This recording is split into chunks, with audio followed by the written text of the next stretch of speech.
Olá, sejam bem-vindos ao Machadadas Filosóficas. Eu sou Carlos Machado Júnior. É um grande prazer ter você nesse episódio para juntos desbravarmos novos caminhos, novas ideias e nos inspirar com grandes histórias da filosofia.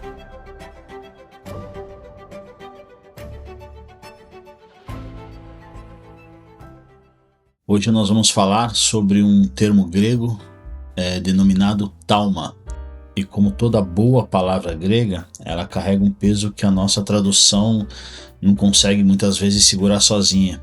A gente costuma traduzir como espanto, ou admiração, ou maravilhamento, mas nenhuma dessas palavras sozinha consegue, na verdade, dar conta do recado do significado de talma.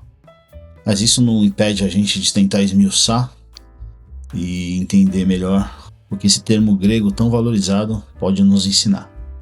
Talma é aquele momento em que você para e percebe que algo no mundo te pegou pela gola e disse: "Ei, presta atenção aqui." Mas fica difícil explicar, pois se trata de algo muito maior.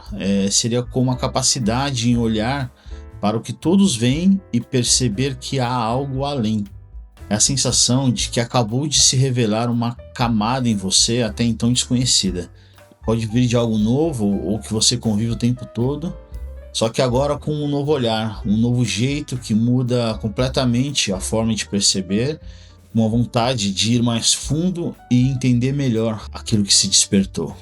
Esse fator é o que diferencia ir em busca da verdadeira filosofia daquela filosofia meramente conceitual ou histórica. Por isso muito se usa os termos como despertar, espanto, maravilhamento, ou uma força que nos move em uma busca maior e mais significativa. Os gregos tinham como a semente da filosofia, da ciência, da arte, da espiritualidade. Tudo começa ali, neste momento chamado talma. E após esse momento, o talma precisa ser cultivado não como um sentimento, mas sim como um método que se difere de perguntas retóricas ou conclusões deliberadas. Sócrates, ao afirmar "só sei que nada sei", se colocava perante esse estado de espanto ou maravilhamento sobre questões que provocavam ele a buscar respostas, mas que ele entendia que só com muita técnica e método seria possível fazer com que o talma real não fosse transformado em curiosidade ou poder. Em uma passagem de Platão, um general ateniense chamado Nicias afirmou que sabia o que era coragem. Sócrates passou horas questionando essa definição até Nicias admitir que na verdade não sabia. Saiu da conversa perturbado, mas também pela primeira vez genuinamente interessado nessa questão. Talma real teria a condição de nos deixar levar além da nossa cultura, preconceitos e valorização do nosso ego.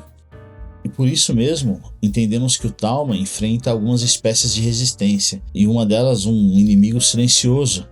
Essa resistência se chama habituação. Habituação seria o processo pelo qual o seu cérebro para de prestar atenção nas coisas que já viu muitas vezes. No ponto de vista evolutivo, faz todo sentido. Você não quer gastar energia processando o mesmo estímulo repetidamente. Então, o cérebro cria um atalho, uma espécie de filtro. Aquilo vira normal, vira fundo, vira invisível. O problema é que esse filtro dificulta distinguir entre o que é realmente trivial e o que é extraordinário. E aí paramos de nos espantar com coisas que na verdade são absolutamente espantosas. Tales de Mileto, tido como o primeiro filósofo grego, olhava para o céu à noite e ficava espantado com o fato de que as estrelas estavam sempre lá, seguindo padrões, como se obedecessem a uma lei invisível. Para os outros era apenas o céu. Para Tales era um mistério que pedia respostas. Hoje a habituação é um fenômeno que está em alta, devido à quantidade abundante de estímulos. Se já dizemos não ter tempo para coisas corriqueiras, imagina se permitir ao talma. O problema da tecnologia e de muito estímulo é que quando tudo é extraordinário, nada na verdade parece ser. E o antídoto para isso talvez fosse exatamente o cultivo intencional do talma, o exercício de olhar de novo, de perguntar como se fosse a primeira vez, de resistir à preguiça confortável do eu já sei o que é isso, de buscar mudar o comportamento de aceitação de que as coisas são assim mesmo e se perguntar se deveriam realmente ser assim. E existe algo particularmente interessante e que pouca gente comenta ao falar do Talma, de que ele não é só o começo da filosofia, é o começo da ciência também. Os chamados pré-socráticos, os filósofos que vieram antes de Sócrates, por volta do século VI a.C., foram os primeiros a tentar explicar o mundo natural sem recorrer a mitos. Tales, Anaxágoras, Heráclito, Demócrito, cada um deles partia do mesmo lugar, do espanto diante de um fenômeno que todo mundo via, mas que ninguém havia parado para questionar. Demócrito, por exemplo, 400 anos antes de Cristo, concebeu a ideia de uma matéria indivisível, a qual ele chamou de átomo. O que esses homens tinham em comum?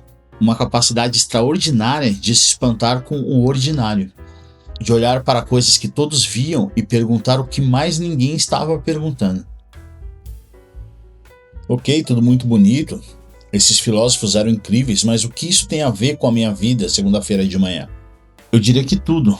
Vamos pegar 3 contextos onde o Talma, se cultivado, muda radicalmente os resultados.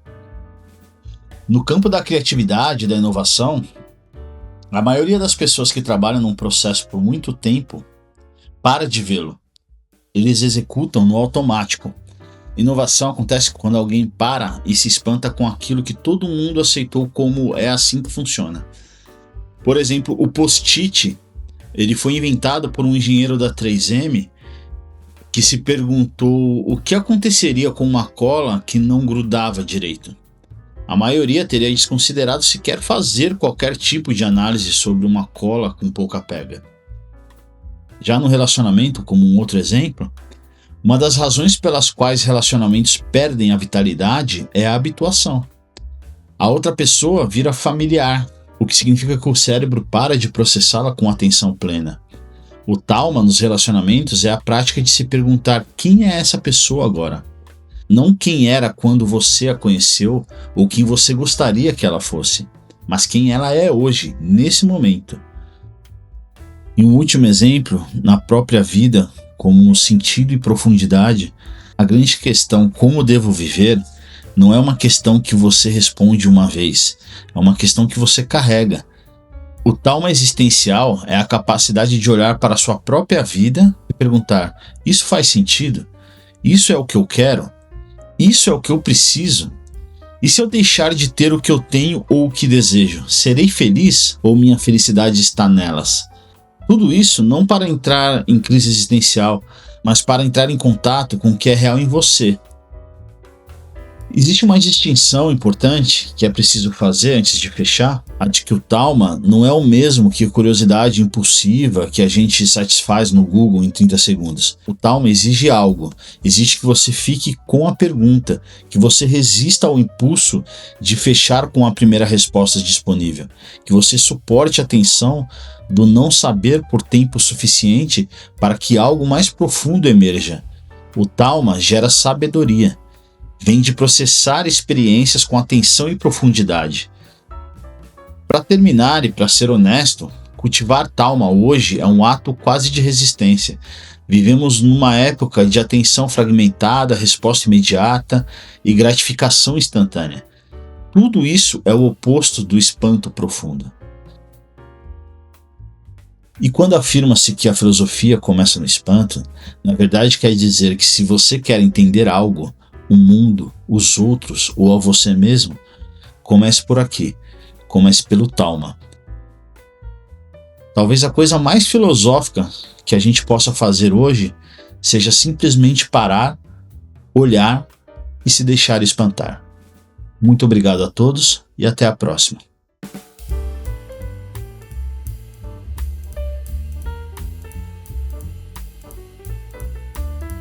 Terminamos aqui mais um episódio. Espero que tenham gostado e que retornem para os próximos. Machadadas Filosóficas é uma realização do Grupo Noético. Visite www.gruponoetico.com.br e conheça todos os projetos.